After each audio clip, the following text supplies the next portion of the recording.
Hi friends, ഇന്ന് ഞാൻ നിങ്ങളുമായി ഷെയർ ചെയ്യാൻ പോകുന്ന റെസിപ്പി പപ്പായ അച്ചാറാണ്. പപ്പായ തൊലി കളഞ്ഞ് ക്ലീൻ ചെയ്ത് ചെറുതായി അരിഞ്ഞ് മാറ്റിവെക്കാം. ചീനച്ചട്ടി ചൂടായി വരുമ്പോൾ ഇതിലേക്ക് നമുക്ക് 2 ടേബിൾ സ്പൂൺ നല്ലെണ്ണ ഒഴിക്കാം. എണ്ണ ചൂടായാൽ 1/4 ടീസ്പൂൺ കടുക്, 1/4 ടീസ്പൂൺ ഉലുവ എന്നിവ ഇട്ട് നമുക്ക് പൊട്ടിക്കാം. ഇനി ഇതിലേക്ക് ഒരു തണ്ട് വേപ്പിലയും 2 ഉണക്കമുളകും നമുക്ക് ചേർത്ത് കൊടുക്കാം. ചെറിയ കഷ്ണം ഇഞ്ചി ചതച്ചതും 8 അല്ലി വെളുത്തുള്ളി ചതച്ചതും 2 പച്ചമുളക് ചെറുതായി അരിഞ്ഞതും നമുക്കിതിലേക്ക് ഇട്ട് ചേർത്ത് കൊടുക്കാം.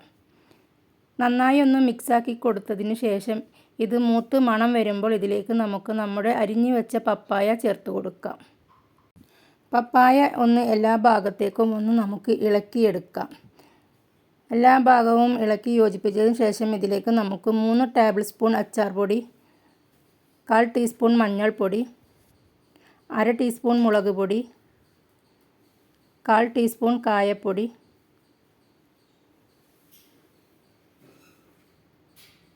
എന്നിവ ചേർത്ത് നന്നായി ഒന്ന് നമുക്കൊന്ന് മിക്സാക്കി എടുക്കാം.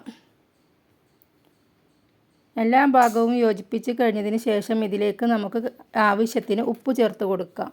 ഉപ്പ് ചേർത്തതിന് ശേഷം എല്ലാ ഭാഗവും നമുക്കൊന്ന് നന്നായി ഇളക്കി യോജിപ്പിക്കാം.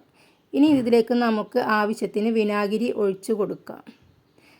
വിനാഗിരി എല്ലാ ഭാഗത്തേക്കും ഒന്ന് മിക്സാക്കി നമുക്കൊന്ന് 2 മിനിറ്റ് വേവിക്കാം. നമ്മുടെ പപ്പായ അച്ചാർ ഇവിടെ റെഡിയായി കഴിഞ്ഞിരിക്കുന്നു. ആദ്യമായിട്ടാണ് നിങ്ങൾ എൻ്റെ ചാനൽ കാണുന്നതെങ്കിൽ സബ്സ്ക്രൈബ് ചെയ്യണേ.